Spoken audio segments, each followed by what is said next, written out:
Hey, I'm Quads. I just finished my freshman year of college, and I'm here to do the Power Rule, Exponentials, and Logarithms worksheet. You can find the worksheet and also the answers in the description of the video. And if this video is helpful, go ahead and like and subscribe, and you can find other calc videos to help you. So the first thing is the power rule, and basically that's when you take the derivative of x to a number, what you want to do is bring down that number in front of the x and then subtract 1 from the exponent. So an example would be x to the 5th would be 5x to the 4th. X to the 4th would be 4x to the 3rd, so on and so forth. So we're going to start with f of x equals pi to the 3rd. And this one's actually kind of tricky because pi is not a variable, even though sometimes you look at that and you think pi to the 3rd, that'd be like x to the 3rd. But it's not 3 pi squared because pi to the 3rd is just a number. It's a constant. So if you want to think about that, like f of x equals, we'll just say 5. That would be, if you want to think of it in terms of a graph, that would just be a horizontal line. And the slope of a horizontal line is 0. And that's kind of like what the derivative is. It's like the slope. So the slope and the derivative of any constant number, so there's no x, there's no variable, is just going to be 0. So pi to the 3rd is just 0. And then next we have, let's see, I don't know if you can see this. There we go. Next we have f of x equals negative 15x. So that would be, it's kind of like x to the 1st. So you're going to bring down the 1 and you just multiply it by 1 and then it'd be x to the 0, so the x goes away.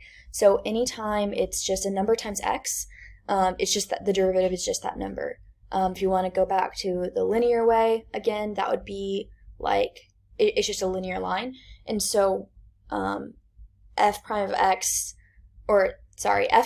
equals negative 15x is kind of like the equation for the line, but in slope form. So the negative 15x is like the mx. And so negative 15 is the slope. And then the derivative then would be the slope, so it's negative 15. And that's the same if it was f of x equals 5x, the answer would be 5.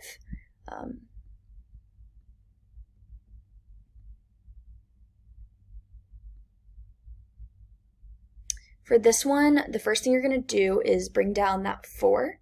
So you're going to do 4 times, and then you're going to subtract 1 from the exponent. I don't know if you can see it there behind my thumb, but I have 4 minus 1 written, so yeah, I'm going to bring down that 4. And then when there's a minus in between two functions, you just leave it there and then do them as 2 separate functions. So you do this one first, minus, and then this one. So for this one, yeah, you bring down the 2, and then it's 2 minus 1 for the exponent. Also, when there's already the 3 there in front, you just leave it, and you multiply the 2 by the whole thing. So now we're going to simplify that, and we get 4x to the 3rd minus 6x, just 6x.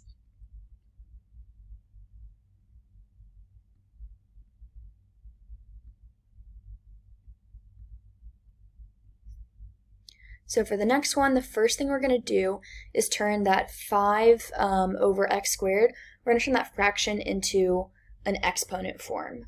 When you rearrange, it's easier because then you can just use the power rule instead of having to do some trickier derivative rules.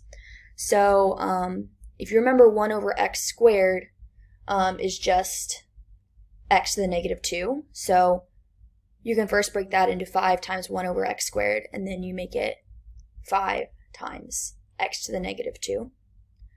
And then, yeah, so far, before we turn that into the derivative, we're just going to keep it in the original form, and we're just going to keep moving it around. So now we have 5 times x to the negative 2. and then you have a minus, so that's separating the two different functions, and then 8x, we can leave it as it is for now while it's still in the f of x form. And now we're going to take the derivative. So you're going to bring down that -2. So now it's 5 times -2 is -10. Just multiply it by the 5. And then -2 minus 1 is -3. So make sure you're careful when you are doing the -1 with negative numbers. And then for the -8x, you leave the minus there. And then like we said before, if it's just x to the first degree, it's just the number in front of it. And so then we're going to simplify that. Yeah, so that's just the explanation right there. 1 minus 1, it's just the x goes away. So now we have -10 x to the -3rd. Move my face so you can see, minus 8. And then we can turn that back in to fraction form now that we're done taking the derivative. And yeah, it's just over x to the 3rd. The next one is another one where we have to rearrange to make it a little easier. So you have 4 times the square root of x, but remember that the square root of x is just x to the 1/2. So we're going to go ahead and write that 4 times x to the 1/2 plus 1, and now we're going to take the derivative. So you're going to bring down that 1/2. So it's 1/2 times 4, which we'll simplify to 2. But for now, I'm just keeping them non-simplified so you can see it. So it's 1/2 times 4, then x to the 1/2 minus 1. Also be careful when you're subtracting 1 from the fractions, because sometimes it's just easy to mess those up, even though it's simple. The number of times I've messed those up on tests. And then I actually made a mistake here. This should be 0 because it's a constant. And so we're already taking the derivative, so up here it's still 1 because we're just rewriting it, but now that we're taking the derivative, that should be plus 0, and then now we'll simplify. So we've got 2x to the -1/2 plus 0. This time I wrote it right. And then like I said before, you can turn that back into the square root. And since it's a negative exponent, now we got a fraction. So it's 2 over the square root of x, and that's it.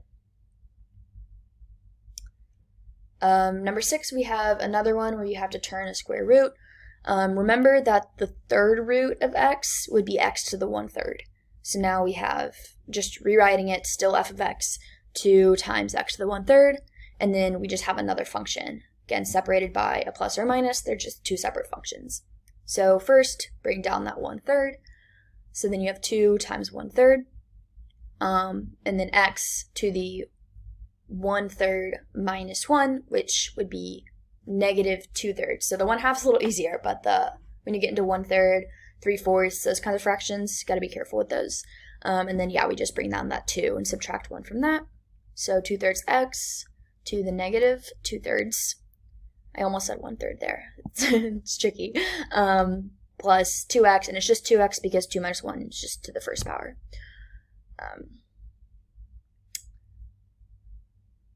This next one is pretty basic. You don't have to rearrange anything. I went ahead and rewrote it for no reason because you're not rearranging anything. So that was my bad.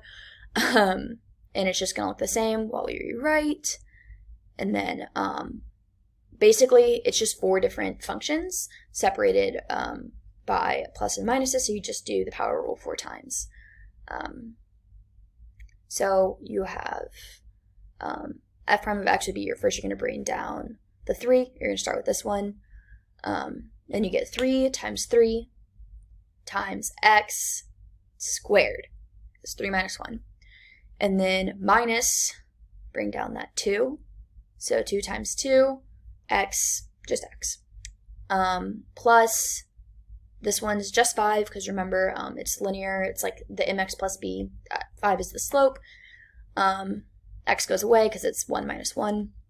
And you can see here, that's just that 1 time. So this goes away, that does nothing. It'll just end up being 5. And this last one, this minus 1, becomes 0 because it's a constant. Horizontal line, just slope is 0. So yeah, now we're simplifying. We've got 9x squared minus 4x plus 5. And yeah, that's it. Next, we have another one where we're doing some rearranging. This one is a fraction and a square root. That's really fun. And this one also has an e to the x. My hand is covering it right now, forgive me. But there's an e to the x rule. Let me get that into this clip. So the derivative of e to the x is just e to the x. It's a really nice rule. So this one, again, is 3 different functions. So we can start with rearranging that first one. So there you're going to have 6 times x to the negative 1/2. So the negative handles the fraction, and the 1/2 handles the square root. And then for now, I'll just leave e to the x and plus 2 there because those don't need rearranging. So now we're going to take the derivative. You're going to multiply negative 1/2 times 6. And then times x, and it's negative 1/2 minus 1. Again, weird fractions. I just had to think about it for a second when I was like, what's negative 1/2 minus 1? I'm a slow processor on those. And then e to the x just stays e to the x. You just leave the minus, leave the e to the x, and then you go ahead and the plus 2 becomes 0 because it's a constant. And then we can simplify. So we're going to have negative 3x to the negative 3/2 minus e to the x. And then you can put that negative 3/2 back into fraction / square root form. So yeah, that's the square root of x to the 3rd under there, minus e to the x. And that is the front of the worksheet. So let's see. For this one, we have 2 new rules, actually. It's very exciting. I'm going to move my face again. So first we have the ln rule. So that's ln x. The derivative of ln x is just 1 over x. Sorry, I'm a little slow at writing things, apparently. Yeah. And then that one's pretty simple. The other one for this problem is the a to the x rule. So you see this over here, 6 to the x. That one, the derivative of a to the x, so a is just standing in place for any number. It's not a variable, the way like x is. It's just a to the x times the ln of a. Something to be really careful about with this is the difference between 6 to the x and x to the 6. You don't do the power rule with 6 to the x. That would be like x times 6 to the x minus 1. Don't do that. That is not how you take the derivative of 6 to the x. It's 6 to the x ln 6, which we will write here in a second. And then x to the 6, that's where you do the power rule. That's where you do this, bring down the 6 and subtract 1. So this one, you don't have to rearrange anything. These are pretty straightforward. You just have to remember what the rule is. So you have f prime of x equals 1 over x for that first function. Because again, this one's 3 separate functions. So the first one, 1 over x. And then you just leave the plus sign. This next one is the a to the x rule. So you're going to do 6 to the x times ln of 6. And then the final one is just normal power rule, bring down that 6, 6x to the 5th. Number 10, so there's a new rule here that I forgot to write until the end. So this 8 log 7x, that's the log base rule. So whenever you have, so this 7 here is like the log base. So this is log base 7. Basically, the derivative of that is just 1 over x times ln of whatever the base is. So this one would be 1 over x times the ln of 7.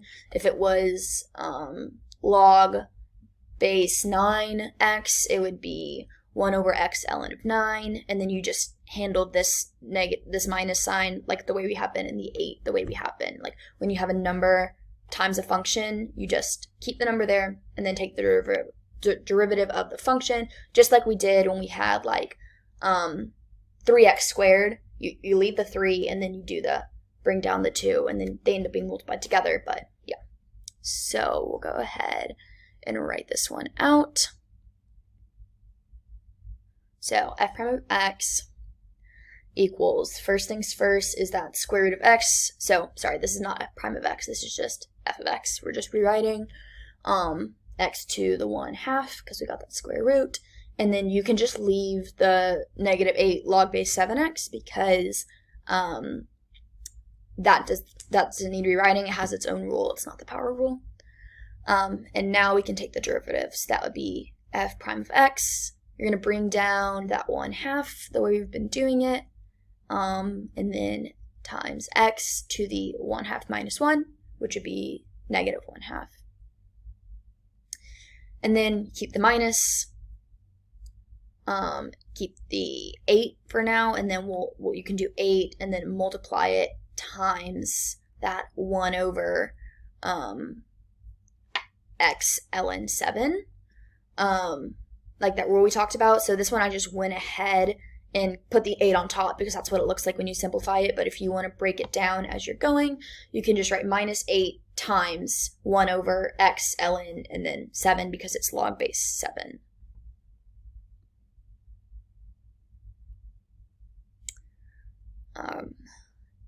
Yeah, and then we just turn that negative fraction exponent back into a fraction with the square root. And then number 11 here is just two rearranging ones. None of those new rules. Just treat it like we've been doing it. Two different functions there. Forgive me, I'm a little slow deciding how to box that. Oh, no, right. This is because I wrote the log rule after doing the thing. So sorry that's a little unhelpful if that was hard to follow. Let me move my face again. As I said earlier, but here it is written out, just the rule. The derivative of log, this is base A. So whatever number you have there, it's a constant, is 1 over x ln of A, just like we did right there. Okay, sorry. Back to number 11. Sometimes my talking's a little faster than apparently I work, so forgive me. So number 11, like I said, we're just going to rearrange both of those first. You got x to the 1/4 and x to the 1/3. And then after we rearrange them, just go ahead and take that derivative, 1/4 times x to the 1/4 minus 1, which is -3/4, which we'll simplify in a second, and then 1/3 x to the 1/3 minus 1, which is -2/3. Yeah, so then we're just going to write that in simplified form. And then after we simplify the fraction there, then we can turn that back into the full fraction with the square roots. So for that, we're going to have 1 over 4 times 4 root x to the 3rd. It's kind of a gnarly one. Yeah, and then plus the second fraction. So 1 over 3 times the 3rd root of x squared. I might have said that wrong for the first one. The 4th root of x to the 3rd. I don't know if I said that right. Okay, number 12. Sorry, I'll move this so the numbers are still in the picture. This one, we got the e to the x back again. Oh, sorry, I'm looking at number 13. This one, we don't have e to the x. Careful. Obviously, I just messed that up myself. It's kind of weird, but e squared times x is a function just like 5 times x is. Like e squared is a number. E squared itself alone is not a function. So you only use the e to the x rule if it's like e to the x because that's a function itself. This is just e squared is a number. So we're going to treat that like if it was 5x. We're just going to make it 5. So e squared x just becomes e squared. And then we'll get this one. This one here is e to the x. So this one just stays 3e to the x because if you remember the easy e to the x rule just stays the same. So we love that. Now I got number 13. This one also has the e to the x rule. Again, it just stays as 3e to the x, which is really nice. And then, well, then the reason for that too is like, remember, if it's like a number and then a function, you leave the 3 and then you do the derivative of e to the x, which is just e to the x. So it stays the same, even though there's a 3 in front of it. And then for this one, we brought down that 3, so it's 3x squared.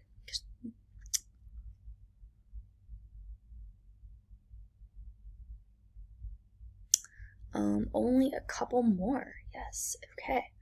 So this one we have, go ahead and take the derivative because it's already been written in that exponent form. So the 9's just a 0 because the derivative of a number is just 0. Minus, and then we're going to do this next one. You can't see it because my hand's in the way, but you're going to bring down that 1/3. So then it's 0 minus 1/3 times 12x, and then it's 1/3 minus 1 is negative 2/3. Okay, so here then we have that negative 2/3, and then e to the x stays the same. That's nice. Just trying to fix my handwriting because that's an ugly 0. I'm really sorry, but that's 0 minus 1/3. And we'll just simplify that. 1/3 of 12 is 4, so negative 4. You get that negative because it's 0 minus here, times actually negative 2/3, and 8 times e to the x. Next, we have one, oh, right, I didn't completely simplify it. There we go.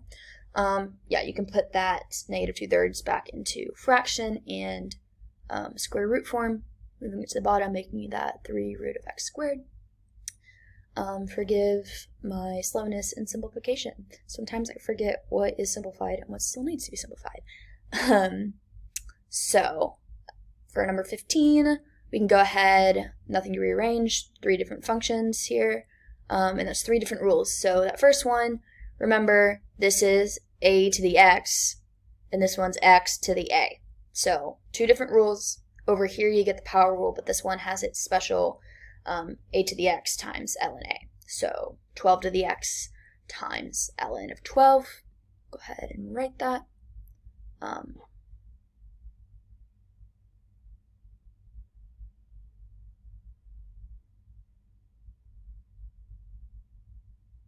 So yeah, we got 12 to the x times ln of 12. Leave that minus sign. Remember the log rule is 1 over x ln of a, so this time it's 12 because it's log base 12. So you just stick that 12 right there. And then plus, you're going to pop down that 12, subtract 1, 12x to the 11th. That one's pretty straightforward. You just have to remember the 3 different rules for it. Number 16, we have some rearranging to do. So we got, keep it as f of x, and we got 8 times x to the negative 1/2. And then minus 2, e to the x you can keep, plus 1/2 you can keep. And now we're going to take the derivative, bring down that negative 1/2. That'll eventually be negative 4 once we simplify, but I think I'm still writing it out so you can see each step. Negative 1/2 minus 1. Careful with that one. It's tricky. I have to look at my notes to remember it. Negative 3/2. Leave the 2. Derivative of e to the x, just e to the x. And the 1/2 becomes just 0. So I didn't write in the plus 0 that time. You can if you want, if it helps you process it and like when you're checking your work to make sure you went through everything. But yeah, that's up to you. And then we just simplify these here. Move this fraction back into a negative, or negative 4 over square root of x, and then leave the 2, minus 2, leave the x. And we're on the last one. Okay, so this one has constants. You can see that, oh, my hand's covering it, no. That b and that c, oh man. Okay, there we go. Those are not variables in this. The way x is a variable, those are constants. So sometimes on a test, you're going to be asked to do the rules as if the b and c are numbers. Like you're going to treat them as if they were 5 or 6 or 7, but your answer is going to have b and c in it because you're not given a value for them. So that's just the log rule, and that's the a to the x rule, not the power rule. that can be especially confusing when you're using constants because it all looks the same. But yeah, we got 1 over x times ln of b because it's kind of confusing. The log base a of x is how you normally describe the rule, and instead of replacing the a with a number to put there, replacing it with b. And this one is again, a to the x rule. Here we have c to the x, but yeah, it's just c to the x ln of c. And that is it for, that's it for this video. You can find other calculus videos on this channel done by me and other girls. And if you have any questions, you can leave them in the comment section. And we also have a Discord server, so if you have any like personal calc questions or ACT questions that come up, we'll be answering those on there, and the link for that is also in the description. And